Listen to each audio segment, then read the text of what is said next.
Okay, we're back. We have two races to cover. One is tactical, the other one is controversial. We'll say that to say the least. In the first race, it was very tactical. And the day that I raced, it was Monday. And I said I was going to rest Monday. I said that's usually my off day, Monday. But I said, fuck it, I'm going to just keep racing. I've been racing all through the weekend. Just wanted to keep the ball rolling. So I raced, and this one was interesting because it wasn't that many people in this race, actually. It was only like 4 or 5 of us. And 2 of them was teammates. And I've never raced against 2 people that were teammates in such a small group. And they started doing tactics. I was surprised. They started actually doing tactics. And I noticed that they were doing tactics because one of them would try to get away, and then the other one would just sit back and wait for them to chase. So I said, oh, okay, I see what's going on.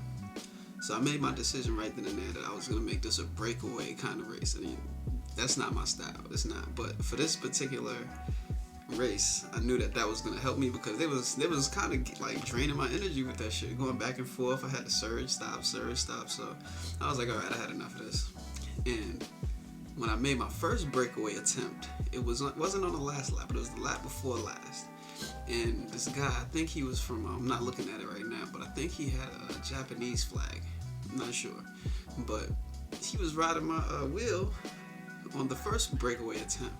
So I said, okay, on the second one, I got to make sure that if he does chase me again, I'm going to be riding his tail. Pause. That's exactly what happened. I go for a breakaway. Last lap, he's on my wheel. Well, I go for a breakaway. He catches up to my wheel, but I said this time I'm not going to be dragging him around this time. This time he's going to drag me around since he just chased me to try to catch up. So pretty much we had a back and forth, a resting, sprinting, ebb and flow of things until we got to the final 200 meters, and that's when I said, all right, the game's up. No more games. It's time to beat y'all. And I beat him. The next race was Oh My Crit. And this is a pretty popular race from what I'm learning. And the reason I found out about this race was because of my Zwift. What was the title I gave him? My Zwift.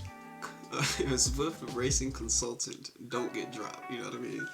He's been consulting me throughout this Zwift adventure thing, because I'm new to this, man. I don't know how things necessarily work thoroughly yet. I'm working on getting there. And yeah, he told me about this race. I said, all right, cool. I've been busting everybody's ass all week in these regular races. Maybe the level of competition is too low, and I'm just, a little bit better than the average person, which I already noticed. So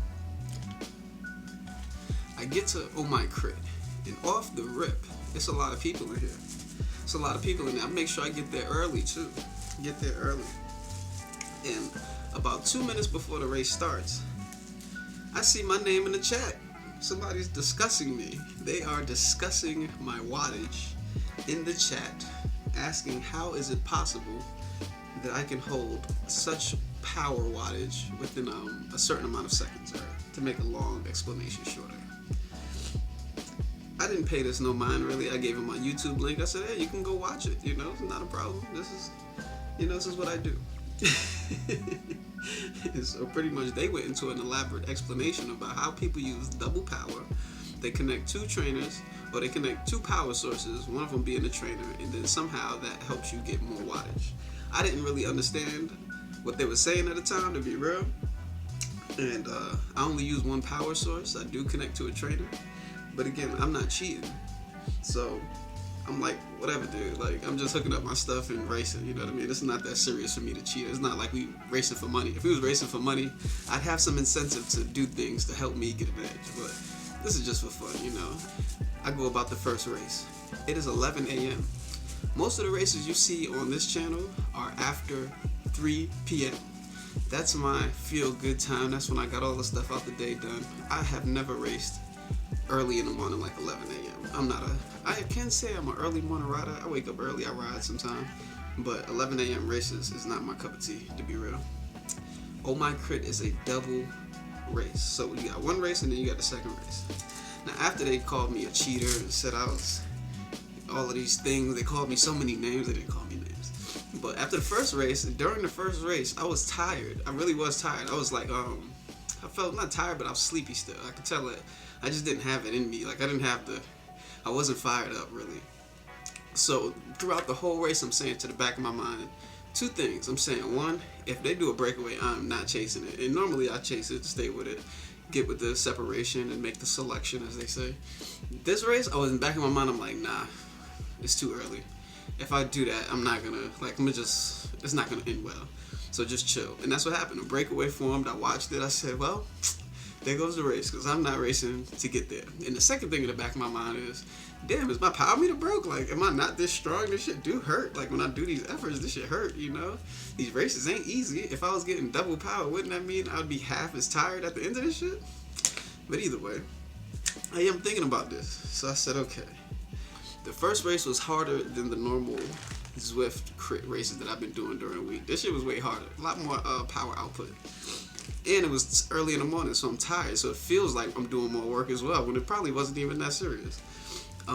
Second race comes around right now. The second race, I'm gonna be real. After the first race, and them calling me a cheater and shit, and then placing 14th, my streak is broken. My streak is over. I was like, damn, they done broke my streak. They done broke my spirit.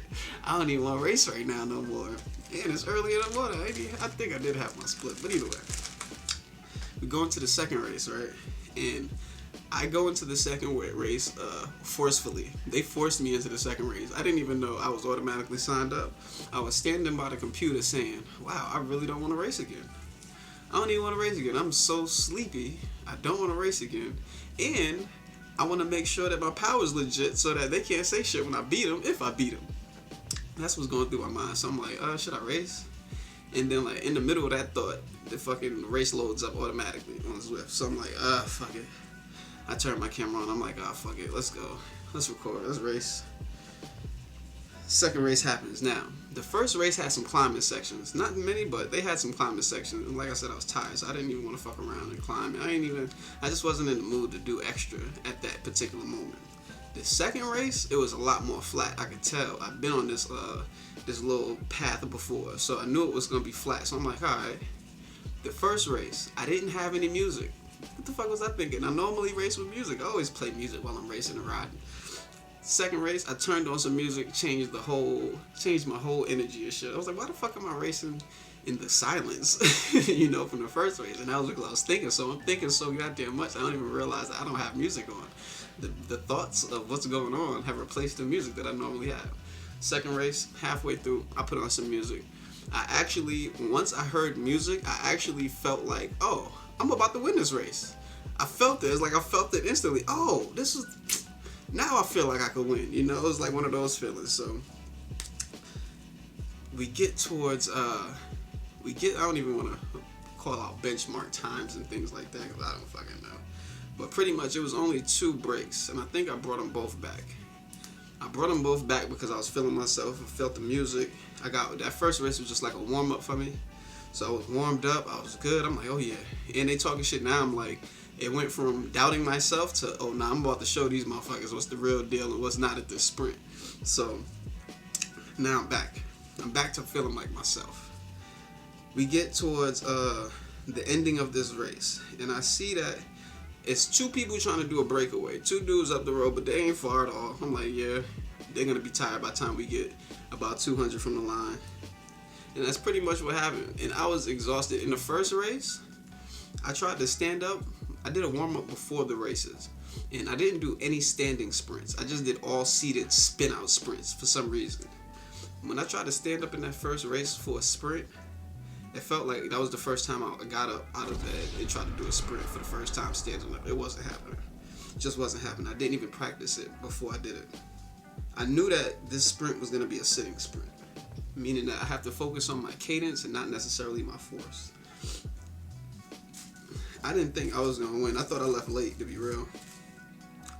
I start stomping and start spinning, and all of a sudden I look up and I'm at the line, and I'm passing the line just around the same time as the person that's in first is passing. I didn't know if I won or not because the game crashed. The game crashed on the first race too. The game crashes on the second race as well. I have to wait 5 minutes to get the results. I load up the results. Guess who's back with the win on my clothes? You know what I'm saying? I took the victory. You know, even when I thought I couldn't, I took it. You know, but I do have to address the digital doping, as I've labeled it. No, I am not on digital steroids. I do not take digital PEDs at all. This is the only digital PED you see me on right here. That good. Only thing I'm taking, really. And I don't rig my setup to be faster anyway. I just hooked it up as I thought I should. And don't get dropped. I gotta keep throwing my man name in here because he got shout out to him because he's guiding me out through this with kid gloves.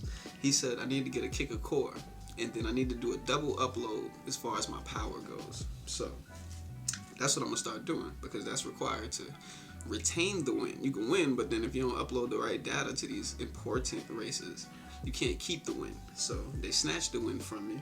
They gave it to somebody. I don't know who his name is. I forget it. You know, but yeah. So that's what I'm gonna start doing. Now it's starting to get warm out. So do I want to drop another $1,000 on a kicker core just to prove to y'all that I'm not cheating? I don't know, man. I don't know. This Osceola, it's gotten good reviews. You know, this Osceola is pretty accurate. I don't know. I didn't know that I bought something bad. I thought I was doing a good thing. But either way, I said I'm gonna chill on racing. The serious races or the ones that they're gonna flag me and shit. Either way, I'm gonna chill on races. And plus, it's cutting into my training. But I am gonna race more. Just not until I get the kicker core.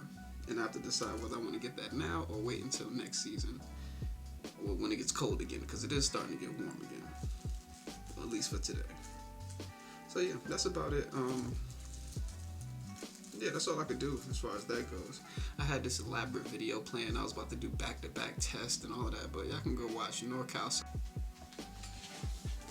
Yeah, I was about to do back-to-back tests and all of that, but oh wait.